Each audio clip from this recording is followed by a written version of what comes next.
মুক্তিযুদ্ধ নিয়ে স্বাধীনতা পরবর্তী যে ইতিহাসগুলো লেখা হয়েছে, এই ইতিহাসের একটা বড় অংশ মিথ্যা বয়ান দিয়ে লেখা হয়েছে। নরেন্দ্র মোদী, ভারতের প্রধানমন্ত্রী, তিনি এটা ভারতের যুদ্ধ, ভারতের স্বাধীনতা বিজয় হিসেবে তিনি উল্লেখ করেছেন। এর আগেও গত বছরও তারা একই কাজ তারা করেছে। তারা বাংলাদেশের জনগণের এই লড়াইকে স্বীকার করে না। বল্লভভাই প্যাটেল, গান্ধী আর জওহরলাল নেহেরু তারা বসে একসাথে বলেছিল যে আমাদের অবস্থানটা হচ্ছে বাংলাদেশ বঙ্গভঙ্গের আদলে যে অংশটুকু নিয়ে বঙ্গভঙ্গের সীমানা নির্ধারণ করা হয়েছিল সেই সীমানাই থাকবে, কিন্তু ভারতীয় জাতীয়তাবাদের ভিত্তিতে বঙ্গভঙ্গের আদলে ওই সীমানাটাই ভারতের অধীনস্থ একটা প্রদেশ হয়ে সেটা থাকবে। অর্থাৎ ভারতের অধীনস্থ একটা প্রদেশ থাকবে, কিন্তু সীমানাটা দেবো বঙ্গভঙ্গের মতো করে। এইটার জন্য তারা আন্দোলন শুরু করছে। তখন বাঙালি মুসলমানদের মধ্য থেকে, বাংলাদেশের মুসলমান, এই অঞ্চলের মুসলমানদের মধ্য থেকে বক্তব্য আসছে যে আমরা ঠিক আছে, তোমরা আমাদের যে অংশটুকু দিতে চাও এটা দাও, আমাদেরকে দিয়ে আমাদেরকে স্বাধীন করে দাও। তখন তারা বলছে না না, স্বাধীনতা তো দিব না, 47-এ আমরা স্বাধীনতা চেয়েছি কিন্তু স্বাধীনতা তারা দেবে না আমাদেরকে। তখন বলা হয়েছিল, বাংলার মুসলমানরা বলেছিল যে ঠিক আছে, পশ্চিমবঙ্গেও তো বিশাল একটা এরিয়া, এই অঞ্চলেও তো বাঙালিরা থাকে, তো যেহেতু আমরা বাঙালি জাতি হব, তো বাঙালি জাতীয়তার ভিত্তিতে ভাগ বাটোয়ারা যদি হয় তাহলে ওই পশ্চিমবঙ্গের ওই সীমানা, ত্রিপুরার ওই সীমানা, তারপরে এই বঙ্গপ্রদেশের, বাংলাদেশের এই সীমানা, এই সব মিলে একটা বঙ্গপ্রদেশ করে দাও আমাদের। হিন্দুরা হিসাব কিতাব করে দেখলো যে এইরকম যদি করা হয় তাও এই অঞ্চলে মুসলমানের সংখ্যাটা থাকবে বেশি। তখন তারা বলছে যে না না, আমরা ভারতের সাথে থাকবো। তখন মুসলমানরা, এই অঞ্চলের মুসলমানরা বলেছিল তোমরা তোমাদের ধর্মকে প্রায়োরিটি দিয়ে ভারতের সাথে থাকতে চাও, তাহলে আমরা মুসলমান কেন আমাদের ধর্মকে প্রায়োরিটি দিয়ে আমরা ইউনিক থাকতে পারবো না। এরপর থেকে পাকিস্তানের শাসক গোষ্ঠী দুইটা ভাগে বিভক্ত ছিল। একটা হচ্ছে গণতান্ত্রিক পাকিস্তান, আর একটা হচ্ছে সেনা শাসনের পাকিস্তান। সেনা শাসনের পাকিস্তানের শাসক গোষ্ঠী যারা ছিল এরা ছিল চরম অথর্ব। এরা হচ্ছে রাজনৈতিকভাবে দেউলিয়াত্মপনা তাদের ভিতরে দেখা গিয়েছে। এরা হচ্ছে বৈষম্য করেছে, বোধ পাকিস্তানের জনগোষ্ঠীর মধ্যে একটা বিভাজনের রাজনীতি তারা করেছে। আমাদের প্রতিটা শাখায় এই জাতীয় প্রোগ্রামগুলো আমরা 54 বছর ধরেই করার জন্য চেষ্টা করেছি।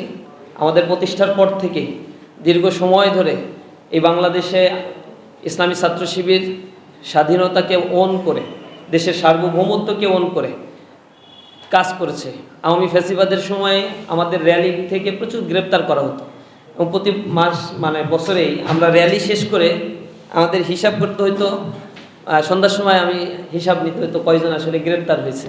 এই হিসাব কিতাব নিয়ে আগামীকাল সকালবেলা কোর্টের চত্বরে যেতে হবে, তাদেরকে চালান করে দিবে, এরপরে জেলখানায় দেখা করতে যেতে হবে। এগুলো ছিল আমাদের নিত্য নৈমিত্তিক একটা ঘটনার মতো। অর্থাৎ আমাদের কোনো মানবিক অধিকার নাই, সেগুলো থেকে আমাদের বঞ্চিত করা হয়েছে। আল্লাহ রাব্বুল আলামিন 71 সালে আমাদেরকে পাকিস্তানের শোষণ থেকে মুক্ত করেছেন। 24-এর বিপ্লবের মধ্য দিয়ে আমরা মনে করছি যে আমরা আধিপত্যবাদের গ্রাস থেকে, করাল গ্রাস থেকে কিছুটা হলেও মুক্ত হয়েছে। এখন আমাদের সামনের পথ চলা কেমন হবে এগুলো সোললি ডিপেন্ড করে আমার আপনার অ্যাক্টিভিটিসের উপর। আমরা যখন 71 নিয়ে, বাংলাদেশের মুক্তিযুদ্ধ নিয়ে আলোচনাগুলো করি, এর বিনির্মাণটা আসলে 71 থেকে স্টার্টিং করার মতো কোনো বিষয় নয়। এই উপমহাদেশের ইতিহাসের আলোচনাগুলো খুব গভীরে এর বীজটা বপন করা রয়েছে। যখন আমরা আলোচনা করব আমাদেরকে একেবারে রুট থেকে ধরে নিয়ে আসলে কজটা কি, রুট ইফেক্টটা কি ছিল, এবং এর কারণে পরবর্তীতে এখন পর্যন্ত আমার বাংলাদেশের প্রবলেমগুলো কি কারণে কিভাবে আইডেন্টিফাইড না করেই চলছে, এই জিনিসগুলো আমরা তখন জানতে পারব। আপনার যখন ঘরে আগুন লাগে, আপনি যদি এটা আইডেন্টিফাই না করেন কি কারণে ঘরে আগুন লাগলো, তাহলে বারংবার আগুনটা লাগতেই থাকবে। আপনি যদি অন্ধ হয়ে থাকেন আর অন্ধ হয়ে মানুষকে পথ দেখানোর জন্য চেষ্টা করেন, তাহলে মানুষকে পথ দেখাতে পারবেন না, নিজে সব কিছু ভূমিগতি করে দেবেন। অন্ধ মানুষ কখনো পথ দেখাতে পারে না, যতই চৌকস সে হোক না কেন। সুতরাং আমাদের কাছে যখন আমরা পথ চলব তখন ইতিহাসের সঠিক নির্মাণটা আমাদের দরকার। মুক্তিযুদ্ধ নিয়ে স্বাধীনতা পরবর্তী যে ইতিহাসগুলো লেখা হয়েছে, এই ইতিহাসের একটা বড় অংশ মিথ্যা বয়ান দিয়ে লেখা হয়েছে। তৎকালীন সময়ে যারা মুক্তিযুদ্ধের ইতিহাসগুলো লিখেছে, আমাদের প্রশ্ন জাগে এখন, স্বাধীনতার পরপরই যারা ক্ষমতায় ছিল তারা কি কারণে তৎকালীন সময়ে মুক্তিযুদ্ধে যারা শহীদ হয়েছিল তাদের তালিকাগুলো নির্ণয় করে নাই, তালিকা লেখে নাই কেন, তাদের অনার করা হয় নাই কেন, কি কারণে এক এক রিজিমে এসে এক একটা নতুন নতুন মুক্তিযোদ্ধার তালিকা রিফরমেশন করা হয়েছে, কি কারণে শহীদদের মর্যাদা যথাযথভাবে এখানে দেয়া হয় না, এটার নিয়ে একটা হিডেন পলিটিক্সও করা হয়েছে। এবং দীর্ঘ সময় ধরে এটিকে জিয়ে রেখে অর্থনৈতিক বন্দোবস্ত নিজেদের পকেটের মধ্যে করে জাতির মধ্যে একটা বিভাজনের রাজনীতি করা হয়েছে। এটা খুবই সূক্ষ্ম একটা পলিটিসাইজ একটা পলিসি, ব্রিটেনের একটা পলিসি। যখন এই অঞ্চলে তারা 1700 শতাব্দীর শুরুর দিকে বাণিজ্য করার অনুমতি লাভ করেছিল, কাশিম বাজারে প্রথম তারা কুটির স্থাপন করে তারা ইঙ্গো হিন্দু মৈত্রী তৈরি করেছিল। তারা কাশিম বাজারে বাণিজ্য করার অনুমতি পেয়ে মুসলমান শাসক গোষ্ঠী থাকার পরেও একজন মুসলমানদেরকেও তারা চাকরিতে নিত না। যা চাকরিতে নিত সব হিন্দুদেরকে চাকরিতে পদায়ন করত।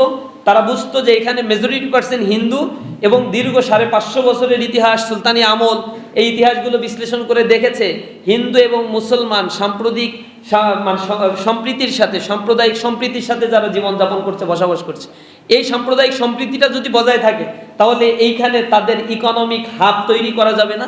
বিশাল মাত্রায় করাপশন করে এইখান থেকে যে অর্থ সম্পদ লুটপাট করার জিনিস সেটা করতে পারবে না। এর আগে ব্রিটিশদের আগমনের পূর্বে তো এখানে অনেকেই এসেছিল। আপনারা ওলন্দাজদের কথা জানেন, ডাচদের কথা জানেন। তারপরে এদের আগমনের ঘটনাটা ছিল, এখানে আসছে, মশলা নিয়ে চলে গেছে, বাণিজ্য নিয়ে চলে গেছে, লুটপাট করছে, এইগুলো ছিল তাদের হিস্ট্রি। আপনার সত্যেন সেনের লেখা অনেকগুলো বই আছে, বইগুলো পড়ে দেখবেন। মশলার যুদ্ধ নামে তিনি একটা বইয়ে খুব গল্প মতো করে ইতিহাসগুলোকে তুলে ধরার চেষ্টা করছেন, কিভাবে এই বেনিয়ারা আসছে, এসে এইখান থেকে সম্পদ লুটপাট করে নিয়ে গেছে। কিন্তু ব্রিটিশরা চিন্তা করছে এখানে থেকেই সব কিছুকে কীভাবে লুটপাট করা যায়, এবং শুরুতেই তারা কার্যকরভাবে উদ্যোগ যেটা গ্রহণ করেছিল, ক্ষমতায়ন 47-এর আগে 190 বছর ধরে এখানে লুটপাটের একটা স্বর্গরাজ্যে পরিণত করেছিল। প্রথমত শক্তিশালী স্টেটগুলোকে ধ্বংস করেছে। ঢাকা মুর্শিদাবাদ নগরীকে তারা ধ্বংস করেছে। ঢাকা মুর্শিদাবাদ নগরী তখন সমৃদ্ধের নগরী ছিল, সেখানে স্বাধীন সুলতানি আমলে এগুলো রাজধানী ছিল। শত শত বছর ধরে এই রাজধানী থাকার কারণে এই অঞ্চল অর্থনৈতিকভাবে সমৃদ্ধির চূড়ায় আরোহণ করেছিল। সেখান থেকে ব্রিটিশরা ক্ষমতায়ন হওয়ার পরে তারা কলকাতা নগরী গড়ে তুলেছিল, আর এখান থেকে সকল সম্পদ লুটপাট করে কলকাতায় দাদাবাবুদের সহায়তায় তারা সেখানে তাদের বিশাল সাম্রাজ্য করে তুলেছে। কারণ কলকাতা বন্দরের পাশ থেকে সরাসরি ব্রিটেনের দিকে যাত্রা করা যায়, যাওয়া যায়, এ কারণে তাদের জন্য কলকাতা নগরী গড়ে তোলাটা ইম্পর্টেন্ট ছিল। মুর্শিদাবাদ আর ঢাকা থেকে প্রচুর পরিমাণে অর্থ সম্পদ তারা লোপাট করেছিল, এবং এই লোপাট করতে গিয়ে এই অঞ্চলে যে দুর্ভিক্ষ হয়েছিল, যেটা 76-এর মনোত্তর হিসেবে আপনারা জানেন, 1176 সালে এই জিনিসটা ঘটেছিল 1770 সালে, অর্থাৎ 1757 থেকে 1770, 13 বছরের ব্যবধানে এই অঞ্চলে এত দুর্ভিক্ষ হলো যে দুর্ভিক্ষে এখানে 1/3 পিপল মারা গেল, 1/3। ব্রিটিশ নথিপত্রে বলা হয়েছে 1,55,00,000 মানুষ, কিন্তু বেসরকারি হিসেবে তো এটা 2 কোটির উপরে। খাদ্যের অভাবে কৃত্রিম খাদ্য সংকট তৈরি করা হয়েছিল 1769 সালে। সেখানে এই অঞ্চলে উৎপাদিত সকল ফসলগুলো কিনে নেওয়া হতো, হয়ে এগুলো কয়েক গুণ দামে আবার এই জনগণের কাছেই যখন বিক্রি করা হয়েছিল, জনগণ এগুলো ক্রয় ক্ষমতা মধ্যে ছিল না, তাদের সাধ্য ছিল না, এগুলো ক্রয় করতে গিয়ে তাদের অর্থ, স্থাবর সম্পত্তিগুলো সব কিছু তারা বিলিয়ে দিয়েছে। তাদের টার্গেটটা ছিল এই অঞ্চলে মুসলমানদেরকে দেউলিয়া করে ফেলা। এই টার্গেট নিয়ে তারা এগিয়েছিল। মুসলমানদের হাতে যত সম্পত্তি ছিল এইগুলো তারা কিভাবে নিবে তার একটা পলিসি হিসেবে এটা গ্রহণ করেছিল। এর পরবর্তীতে এই 76-এর মনোত্তরের পরে এখানে চিরস্থায়ী বন্দোবস্ত করা হয়েছে, সূর্যাস্ত আইন করা হয়েছে। এই সূর্যাস্ত আইন চিরস্থায়ী বন্দোবস্তের মধ্য দিয়ে একেবারে সূর্য ডোবার আগে জমিদারি যদি খাজনা পরিশোধ জমিদাররা না করতে পারে, তার স্থাবর সম্পত্তি তো নেবেই, সাথে তার সুন্দরী স্ত্রী আর কন্যা যদি থাকে এদেরকে ওনারশিপে নিয়ে নেবে। এগুলো যখন চর্চায় শুরু হলো, মুসলমান তার অস্তিত্ব রক্ষার জন্য, নিজের আত্মসম্মান মান মর্যাদা রক্ষার জন্য এখান থেকে পালায় চলে গেছে, সম্পত্তি ফেলে গেছে, আর এগুলো স্থায়ীভাবে লিখে হিন্দুদেরকে এগুলোর জমিদারি দেওয়ানি এগুলো তাদেরকে দিয়ে দেওয়া হয়েছে। এভাবে একটা শিফটিং তারা করেছে। মুসলমানদেরকে ধ্বংস করার জন্য, কালচারালি এদেরকে ধ্বংস করে দেওয়ার জন্য নানা ধরনের ন্যারেটিভ তারা তৈরি করেছে। এখানে মুসলমান যখন শুরুতেই বুঝেছিল ব্রিটিশদের এই কূটকৌশল, তখন সর্বপ্রথম মুসলমানদের পক্ষ থেকেই কিন্তু বিদ্রোহ এই উপমহাদেশে, টোটাল ভারতবর্ষেই প্রথম বিদ্রোহ শুরু হয় মুসলমানদের হাতে। সেটা হচ্ছে ফকির সন্ন্যাসী বিদ্রোহ, যেটা ফকির মজনু শাহের নেতৃত্বে শুরু করা হয়েছিল 1763 সালে। এরপর থেকে ফকির সন্ন্যাসীরাও এখানে যুক্ত হয়েছিল। অল্প কিছু মানুষ নিয়ে এইটা গঠিত হলেও পরবর্তীতে হাজার হাজার মানুষ এখানে অংশগ্রহণ করেছিল তাদের অস্তিত্বের লড়াই। এর পরবর্তীতে ফকির সন্ন্যাসী বিদ্রোহ দমন করার জন্য নির্বিচারে হত্যাকাণ্ড চালানো হয়েছিল, নির্বিচারে তাদেরকে এক জায়গা থেকে আরেক জায়গায় দেশান্তরিত করা হয়েছিল। এভাবে করে দমন করার চেষ্টা করা হয়েছে, কিন্তু একের পর এক আন্দোলন দানা বেঁধে উঠেছে। মুসলমানরা এখানে আন্দোলনের জন্য নেতৃত্ব দিয়েছে। আপনারা ইন্ডিয়ান গেটে দেখবেন সেখানে বিপ্লবীদের নাম অঙ্কিত রয়েছে। এই অঞ্চলে 30% ছিল মুসলমান, 70% ছিল হিন্দু। কিন্তু এই ব্রিটিশ বিরোধী আন্দোলন করতে গিয়ে 62% হচ্ছে মুসলমান শাহাদাত বরণ করেছে, আর বাদ বাকি 38% হচ্ছে হিন্দু মৃত্যুবরণ করেছিল। এই যে বিশাল একটা অংশ, মুসলমানের সংখ্যা কম হলেও ব্রিটিশ বিরোধী আন্দোলনে মুসলমানরা ছিল অগ্রসেনানীর ভূমিকায়। কিন্তু 1857 সালে যখন রানীর শাসন এই অঞ্চলে কায়েম হলো, অর্থাৎ এখানে সিপাহী বিদ্রোহের পর থেকে স্থায়ীভাবে ইসলামকে ধ্বংস করার জন্য নিজেদের আইন, নিজেদের বিচার, নিজেদের অর্থ ব্যবস্থা, রাষ্ট্র ব্যবস্থা এগুলো কায়েম করার জন্য তারা এখানে 1857 সালে একেবারে রানীর শাসন কায়েম করে দিল। এরপর থেকে আইন তৈরি করলো তাদের মতো করে। আপনারা যে কয়টা বেয়ার অ্যাক্ট দেখেন বাংলাদেশের, 7টা বেয়ার অ্যাক্টের সবগুলোই হচ্ছে ব্রিটিশদের 1867 পর থেকে, 1857 পর থেকে 1906, 1908 এরকম সালগুলোতে এই আইনগুলো করা, যে আইনের উপরে এখনো পর্যন্ত আমাদের দেশের বিচার ফয়সালাগুলো চলছে। তো 190 বছরের শোষণের ইতিহাস, নিষ্পেষণের ইতিহাস নিঃসন্দেহে অনেক ট্রমার সৃষ্টি করেছে এই অঞ্চলের মানুষদের উপরে। মুসলমানরা দীর্ঘ একটা ক্ষতর মধ্য দিয়ে জীবনযাপন করছিল, তাদের মধ্যে সাম্প্রদায়িক দাঙ্গা বাঁধিয়ে দেওয়া হয়েছিল। এখানে অসংখ্য দাঙ্গার ঘটনা ঘটেছে 1943, 44, 45, 46, 47। সেখানে যে রায়টগুলো হয়েছে, নোয়াখালী দাঙ্গা হয়েছে, সালিম দাঙ্গা হয়েছে, এই দাঙ্গায় হাজার হাজার মানুষ, ইভেন 1947 সালে দেশ বিভাজনের পরেও যে দাঙ্গায় লাখ লাখ মানুষের বাস্তুচ্যুত হয়েছে এবং হাজার হাজার মানুষ তাদেরকে হত্যা করা হয়েছে শুধু হিন্দু হওয়ার কারণে আর মুসলমান হওয়ার কারণে। মুসলমানরা হিন্দুদের মারছে, হিন্দুরা মুসলমানদেরকে মারছে। এগুলো চলছে, একটা মাৎসন্যায় একটা সিচুয়েশন তখন ক্রিয়েট করা হয়েছিল।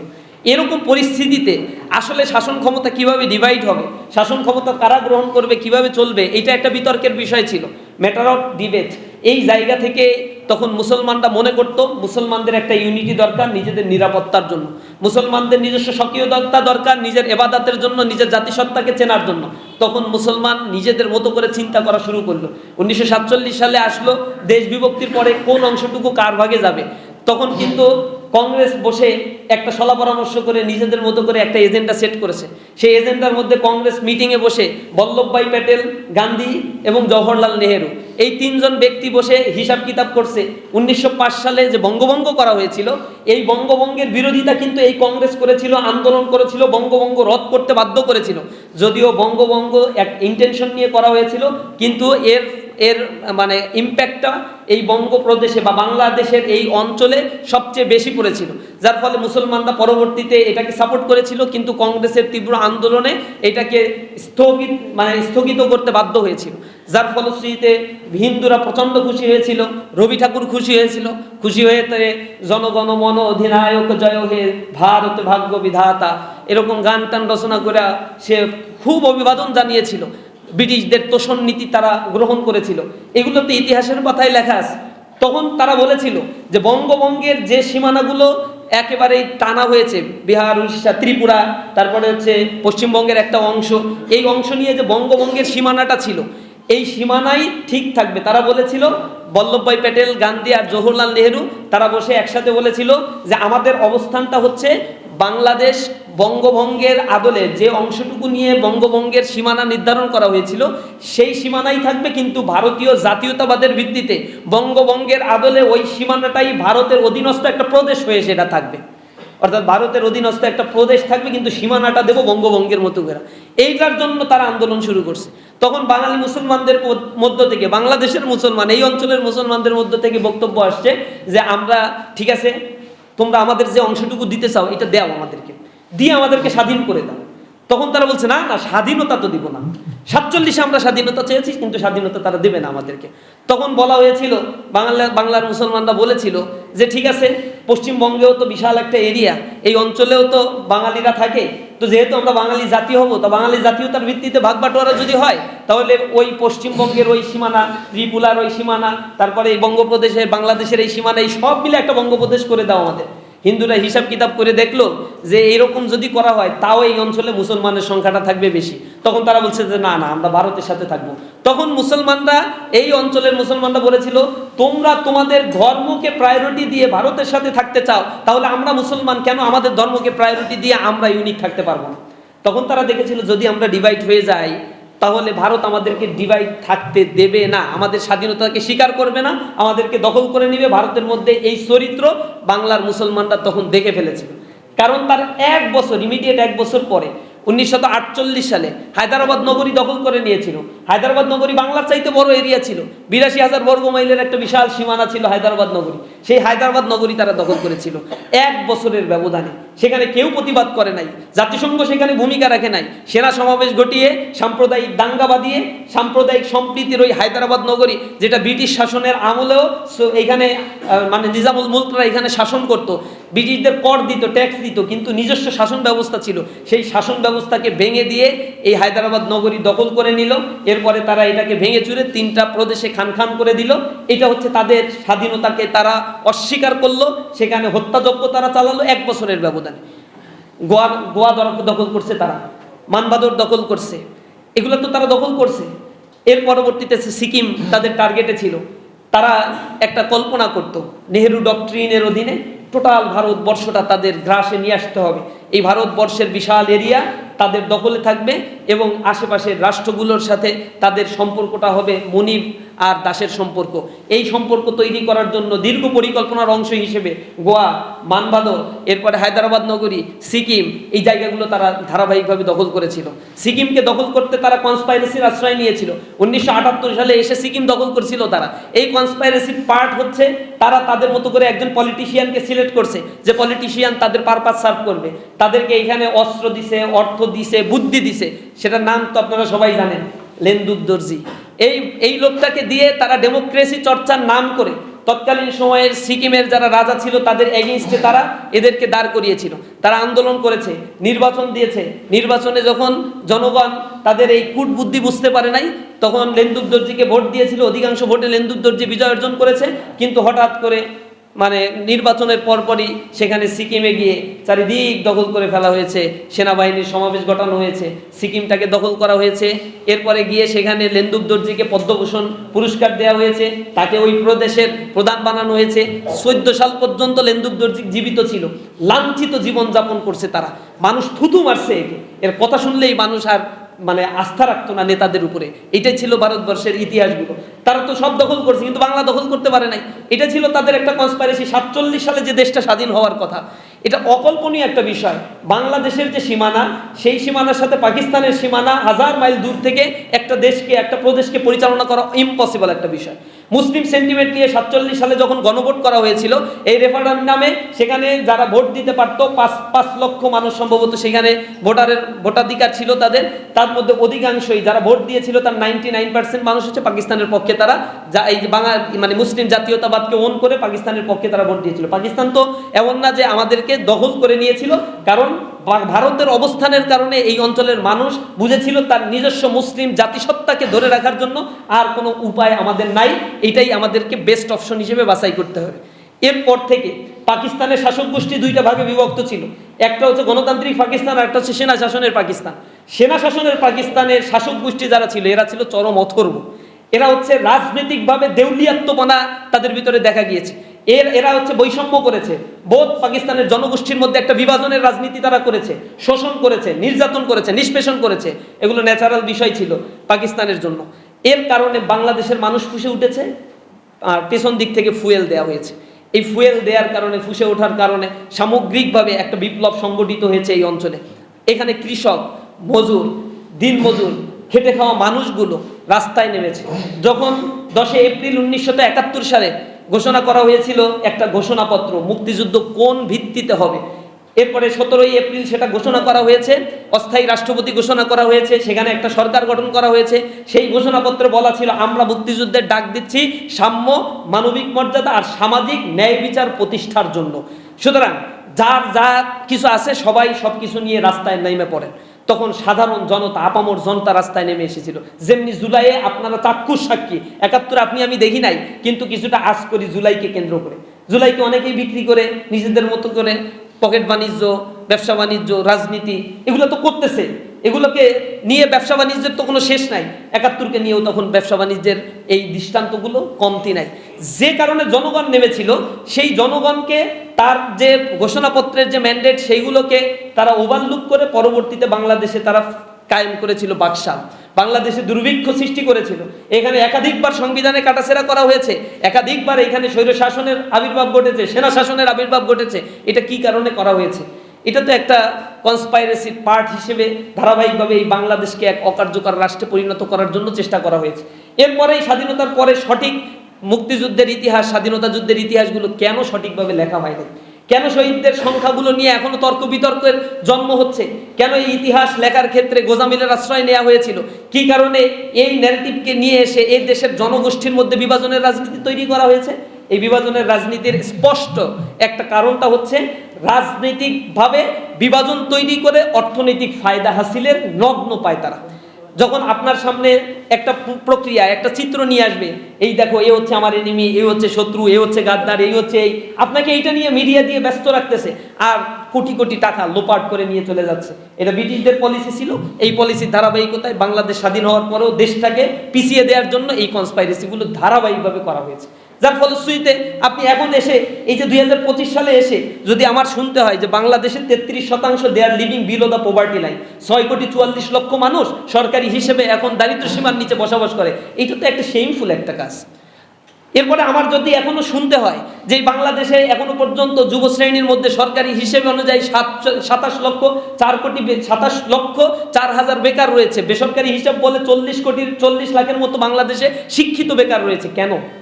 বাংলাদেশে ঝরে পড়ে যাচ্ছে, লেখাপড়া করতে পারছে না, তাদের বন্দোবস্ত নাই। এই মানুষগুলোর খেটে খাওয়া মানুষগুলো তাদের দেখার মতো কেউ নাই। পুঁজিপতি অর্থনৈতিক ব্যবস্থা, রাজনীতিবিদদের ফুলিয়ে ফাঁপিয়ে অর্থনৈতিক মাফিয়া যারা, তাদেরকে মনস্টারে রূপান্তর করে দিচ্ছে। ডিপ স্টেট তৈরি হয়ে যাচ্ছে, তারা তাদের মতো করে রাজনীতিকে নিয়ন্ত্রণ করছে, অর্থনীতিকে নিয়ন্ত্রণ করছে। জনগণের কাছে এগুলো বোঝার কোনো কায়দা নেই। যারা ক্ষমতায় থাকে তারা এগুলো বুঝতে দেয় না কাউকে। আওয়ামী লীগ ক্ষমতায় থাকছে, কখনো বুঝতে পারছেন 234 বিলিয়ন ডলার তারা পাচার করছে? কখনো বুঝতে পারছেন বাংলাদেশের ব্যাংকিং খাত থেকে যে পরিমাণে ঋণ খেলাপি করা হয়েছে, সেই ঋণ খেলাপির পরিমাণ হচ্ছে 6,22,00,000, মানে 6,22,000 কোটি টাকা। এটা হচ্ছে শুধু ঋণ খেলাপি। এই ঋণ খেলাপির তথ্য যখন বাংলাদেশ ব্যাংক প্রকাশ করেছে, আমি অন্তত 1 বছর আগে বলছি বাংলাদেশের লিগাল ঋণ খেলাপির পরিমাণ সরকার যেটা দেখায় তার চাইতে বহুগুণ বেশি। সরকার এতদিন দেখাতো শুভঙ্করের ফাঁকি দিয়ে 4 লক্ষ কোটি টাকা হচ্ছে ঋণ খেলাপি। তাহলে এখানে মানুষের মর্যাদাটা কোথায়? সামাজিক ন্যায় বিচার কি আদতেও প্রতিষ্ঠা হয়েছে? এখানে রাজনৈতিক বিবেচনায় নেতাকর্মীকে ছেড়ে দেওয়া হচ্ছে, রাজনৈতিক বিবেচনায় সন্ত্রাসীদেরকে জামিন দেওয়া হয়, রাজনৈতিক বিবেচনায় সকল কার্যক্রম যখন পরিচালনা করা হয়, তার মানেই হচ্ছে স্বাধীনতার ঘোষণাপত্রে যে কথাগুলো ছিল 54 বছর পরে এসেও সেই ঘোষণাপত্রর যথাযথ বাস্তবায়ন হয় নাই বিদায় এখনো পর্যন্ত জুলাইয়ের বিপ্লবীদেরকে রাস্তায় নামতে হয়, জীবন দিতে হয় এবং তাদেরকে বলতে হয় যে আমরা দ্বিতীয় স্বাধীনতার জন্য লড়াই করে যাচ্ছি, দ্বিতীয় স্বাধীনতা এনেছি, এখন বাংলাদেশ বিনির্মাণ আমরা করব। এগুলো কেন বলতে হচ্ছে? বলতে হচ্ছে সামষ্টিক অবস্থা চিত্রে বাংলাদেশের এই সিনারিওটা দেখার পরে এই জায়গায় আমাদেরকে ঐক্যমত হওয়া দরকার, চিন্তা করা দরকার একটা জাতি আসলে কিভাবে এগিয়ে যায়। এইটা যদি আমরা মাথার ভিতরে না আনতে পারি তাহলে কখনোই এই কনসেপশনটা আমাদের মধ্যে গ্রো আপ করবে না। একটা জাতি কখনো তার মানে ব্যাক হিস্ট্রি নিয়ে বিভাজনের রাজনীতি করে ট্যাগিং দিয়ে ফ্রেমিং দিয়ে আলাদা করে একটা জাতি কখনোই অগ্রসর হতে পারে না। জাতিকে তার সঠিক ইতিহাস চর্চা করতে হয়, জাতিকে তার ভবিষ্যৎ বিনির্মাণের জন্য স্বপ্নকল্প অঙ্কন করতে হয়। আমি মালয়েশিয়া, চায়না এই জায়গাগুলোতে গিয়েছি, পৃথিবীর অনেক দেশের মানুষের সাথে আমার সরাসরি কথা হয়েছে ডেভেলপমেন্ট ওয়ার্ক তারা কিভাবে করে, অনেক এম্বাসির সাথে তাদের ডেভেলপমেন্টগুলো কিভাবে হয়েছে সেই জিনিসগুলো নিয়ে যখন আমি কথা বলেছি আমি অবাক হয়েছি। একই অবস্থা ছিল তো জার্মানিতে নাৎসি বাহিনী যে ঘটনাগুলো ঘটিয়েছে প্রথম বিশ্বযুদ্ধ, দ্বিতীয় বিশ্বযুদ্ধে, তারা যেভাবে মানুষকে হত্যা করেছে, নিজেরা বিপর্যস্ত হয়েছে, তাদের দেশকে বিপর্যস্ত করেছে। জার্মানি তো এরকম ছিল না। জার্মানি তো যখন জার্মানির প্রথম চ্যান্সেলর ছিল বিসমার্কের নেতৃত্বে শততা বিভক্ত জার্মানি, তখন তো তারা অর্থনৈতিকভাবে শক্তিশালী একটা জার্মানিতে রূপান্তর হয়েছিল 19 শতকের একেবারেই গোড়ার দিকে। কিন্তু সেই জার্মানিটা অর্থনৈতিকভাবে ভঙ্গুর করে দেওয়া হয়েছে তাদের উচ্চাভিলাষিতার কারণে। দেখেছে সবাই কলোনি স্থাপন করে, আমারও কলোনি স্থাপন করতে হবে। বিসমার্কের কথা না শুনে তখন জার্মানির যিনি রাজা ছিলেন তার নেতৃত্বে যে হত্যাযজ্ঞ বা বিশ্বযুদ্ধ চালানোর যে পায়তারা বা যে পরিকল্পনা তারা করেছিল, জার্মানি প্রথম বিশ্বযুদ্ধে ক্ষতিগ্রস্ত হয়েছে, মাথা উঁচু করে দাঁড়িয়েছে। দ্বিতীয় বিশ্বযুদ্ধে মারাত্মক লেভেলের ক্ষতিগ্রস্ত হয়েছে, এরপরে জার্মানি আবার মাথা উঁচু করে দাঁড়িয়েছে, কারণ তার অ্যাম্বিশন আছে, সে ভবিষ্যৎ নিয়ে ভাবে। জাপানের অবস্থা কি ছিল দ্বিতীয় বিশ্বযুদ্ধে? পারমাণবিক অস্ত্র মেরে তো তার অবস্থা একবার ভঙ্গুর করে ফেলা হয়েছিল। অল্প কিছুদিনের ব্যবধানে সেই জাপান অর্থনৈতিক দিক থেকে আজ পৃথিবীতে নেতৃত্ব দান করছে। সিঙ্গাপুরের কাছে যান, তাইওয়ানের কাছে যান, মালয়েশিয়ার কাছে যান, হংকংয়ের কাছে যান, এই দেশগুলো ল্যাটিন আমেরিকার দেশগুলো, বাল্টিক অঞ্চলের দেশগুলো কি কারণে সমৃদ্ধির চূড়ায় আরোহণ করছে? কারণ তার জাতিকে সে সামনের দিকের সুশাসন শিখিয়েছে, সামনের অর্থনৈতিক বন্দোবস্ত শিখিয়েছে, জনগোষ্ঠীকে ইম্পাওয়ার্ড করেছে তারা। এই এম্পাওয়ারমেন্টের জায়গা থেকে আমাদেরকে এখন ভাবতে হবে যে আমার জাতি আসলে কোথায় আমাকে শুভঙ্করের ফাঁকি দিচ্ছে, আমার লিডারশিপ কোথায় আমাকে শুভঙ্করের ফাঁকি দিচ্ছে, কি ঘুম পাড়ানির মাসি পিসি বলে আমাদেরকে ঘুম পাড়িয়ে রেখে নিজেদের অর্থনৈতিক বন্দোবস্ত তারা করতে চাচ্ছে, আর রাজনৈতিক বয়ানের মধ্য দিয়ে অর্থনৈতিক ফায়দা হাসিলের কূট কৌশল এই বাংলাদেশের দীর্ঘ 54 বছরের একটা বস্তা পচা কৌশলের অংশ হিসেবেই তারা এই কাজগুলো করছে। এখন আমাদেরকে এইগুলো বিবেচনা নেওয়ার সময়, এবং আমি বোধ করি বর্তমান তরুণ প্রজন্ম এই ব্যাপারে অ্যালার্ট হয়েছে, সতর্ক হয়েছে, তাদের অধিকারগুলো তারা বুঝে নেয়ার জন্য, এই স্বীকৃতিগুলো বুঝে নেয়ার জন্য যথেষ্ট সচেতন তারা হয়েছে। চোখে চোখ রেখে এখন কথা বলতে পারে, তারা এখন বুঝতে পারে তার অধিকারগুলো কি, এবং অধিকার নিয়ে কেউ ছিনিমিনে খেললে তার বিরুদ্ধে তারা অবস্থান নেয়, তাদের রায় তারা জানিয়ে দেয়। এই জন্য আমাদেরকে নিজ নিজ জায়গা থেকে এখন বোঝা উচিত আমাদের আসলে ক্রাইসিসটা এখন কোথায়। প্রথম ক্রাইসিসটা এই দেশের জন্য corruption. This is highly related with economic policy. Corruption যদি দূর করা না যায় তাহলে এই বাংলাদেশের মানুষ কোনোদিন স্বস্তি পাবে, সম্পদের ডিসেন্ট্রালাইজ হবে না, পোলারাইজেশন হবে না। এই যে করাপশনের মাত্রা এমন, টিআইবি রিপোর্ট বলছে 2024 সালে যাদের উপরে হাউসহোল্ডের উপরে গবেষণা করা হয়েছে সেখানে 70% হাউসহোল্ড রেসপন্স করেছে যে তারা কোনো না কোনোভাবে সেবা খাতে সেবা নিতে গিয়ে, সরকারি সেবা নিতে গিয়ে করাপশনের শিকার হয়েছে তারা। এরপরে দ্বিতীয় হচ্ছে চিকিৎসা ক্ষেত্র। তারা যখন সেবা নিতে যাচ্ছে সেখানে চিকিৎসা ক্ষেত্রে সরকারি চিকিৎসা যারা নিচ্ছে তাদের 60% রেসপন্স করছে যে আমরা সরকারি সেবা নিতে গিয়ে ঘুষ দিতে হচ্ছে, টাকা দিয়ে আমার সরকারি সেবা নিতে হচ্ছে। সরকারি হসপিটালগুলোতে গেলে মনে হয় যে এতিমখানা একেবারে পড়ে আছে, বাংলাদেশের প্রচলিত এতিমখানার মতো, কোনো মান নাই, মর্যাদা নাই, মানবিকতা নাই, পড়ে আছে, তার সেবার মান নাই। হাসপাতালে গেলে হাইজিন মেনটেন করা হয় না, মানুষ অসুস্থ হয়ে শেষ হয়ে যাচ্ছে। অথচ জনগণের এটা কিন্তু একটা বেসিক নিডস। আমি এদেশের জনগণ, আমাকে সংবিধান স্বীকৃতি দিচ্ছে, আমার বেসিক নিডস হচ্ছে খাদ্য, বস্ত্র, বাসস্থান, শিক্ষা, চিকিৎসা। আমার এই জিনিসগুলো এই রাষ্ট্র এনশিওর করতে পারে নাই 54 বছর পরে এসেও। কেন স্বাস্থ্যের নিশ্চয়তা আমাকে দেয়া হচ্ছে না? কি কারণে এখন এখানে একটা সিন্ডিকেট তৈরি করে রাখা হয়েছে? বেসরকারি হসপিটালগুলোর রমরমা ব্যবসাগুলো কারা তৈরি করে রাখছে? কি কারণে সরকারি হসপিটালগুলোকে ইনভেস্টমেন্ট করে সেখানে সার্ভেলেন্সের আওতায় নিয়ে আসা হচ্ছে না? কি কারণে এগুলোকে দিয়ে কোটি কোটি টাকা দুর্নীতির একটা আখড়ায় পরিণত করা হচ্ছে? এই সেবা খাতে দুর্নীতির পরিমাণ টিআইবি হিসাব করছে, এই হিসাবটা মিনিমাম হিসাব 10,000 কোটি টাকা নাকি পার ইয়ার এখানে করাপশন হচ্ছে। এত করাপশন কারা করছে? এই স্পিড মানিগুলো জনগণ দিচ্ছে। কোন জনগণ দিচ্ছে? এগুলো তো ডিসিএসপিরা দেয় না, এগুলো সমাজের উচ্চবিত্তরা দেয় না, কারণ উচ্চবিত্তরা বেসরকারি হসপিটালগুলোতে সেবা নেয়। তার মানে এই করাপশনের সাথে জড়িত হচ্ছে সরকারি কর্মকর্তারা, আর যাদের কাছ থেকে করাপশন করা হচ্ছে এগুলো সমাজের অর্থনৈতিক দিক থেকে যারা সাপ্রেসড হয়, অর্থনৈতিক দিক থেকে যারা মিডল ক্লাসে অবস্থান করে, এই মানুষগুলো তাদের ন্যূনতম স্বাস্থ্যসেবাগুলো পায় না। তাহলে আমার জনগণের স্বাধীনতার কতটুকু স্বাদ আমি এখানে পাচ্ছি? করাপশন তো আমাকে সব ধ্বংস করে ফেলছে।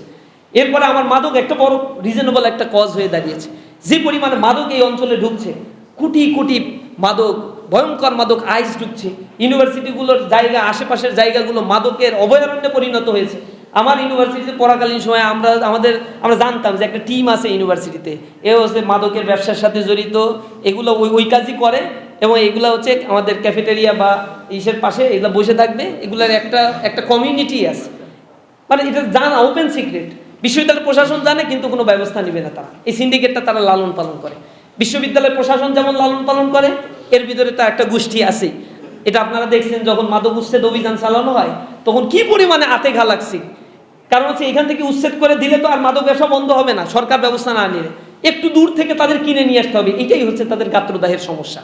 যে এত দূর থেকে কিনে নিয়ে এসে মাদক সেবন করা, এটা একটা মানবাধিকার লঙ্ঘন। এই মানবাধিকার লঙ্ঘন নিয়ে এখন আন্দোলন করতেছে।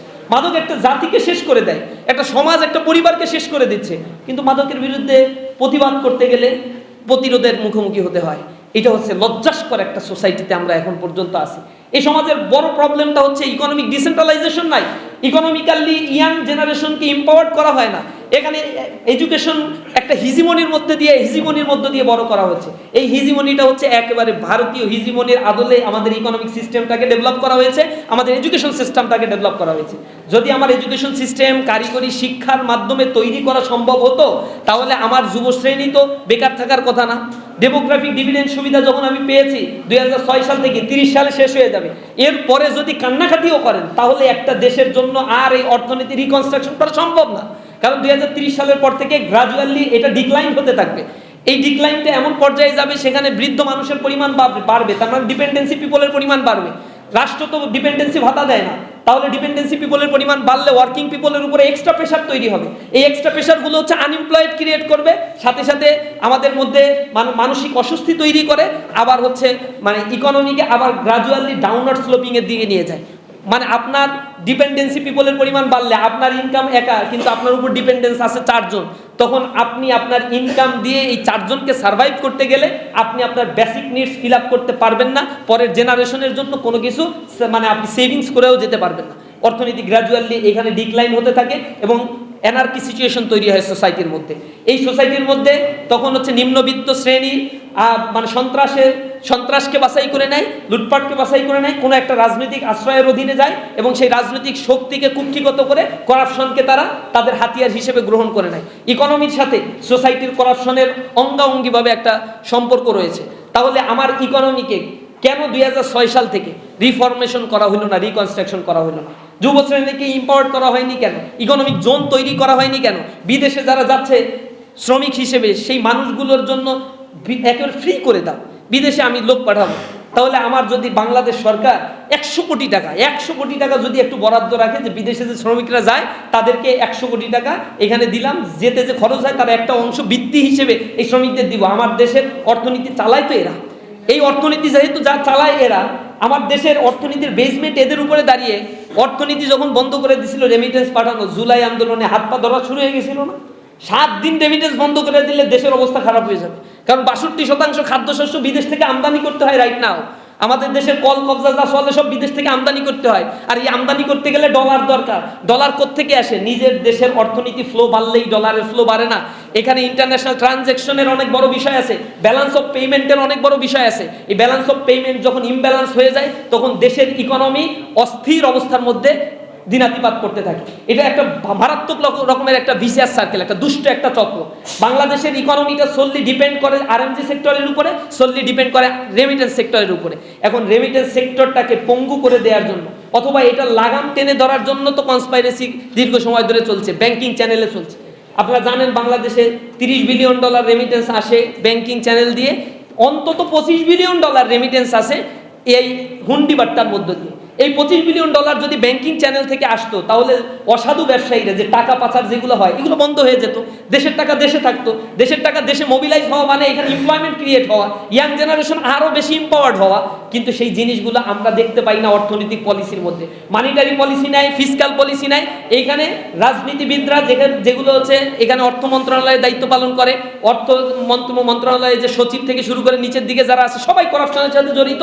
সুতরাং কোন ইন্ডিকেটরে কোন দিকে কি গুরুত্ব দিতে হবে এই জিনিসগুলোকে তারা সঠিকভাবে আইডেন্টিফাই করতে পারলেও কোনো ধরনের মেজারমেন্ট তারা নেয় না। মেজারমেন্ট না নেওয়ার পিছনে একমাত্র কারণ হচ্ছে এখানে একটা বিশাল অংশের টাকা তাদের পকেটে যায়, এগুলো তারা নিয়ন্ত্রণ করতে পারে না। প্রতি বছরই ব্ল্যাক মানি হোয়াইট করার সুযোগ দেওয়া হয়। কেন ব্ল্যাক মানি হোয়াইট করার সুযোগ দেব?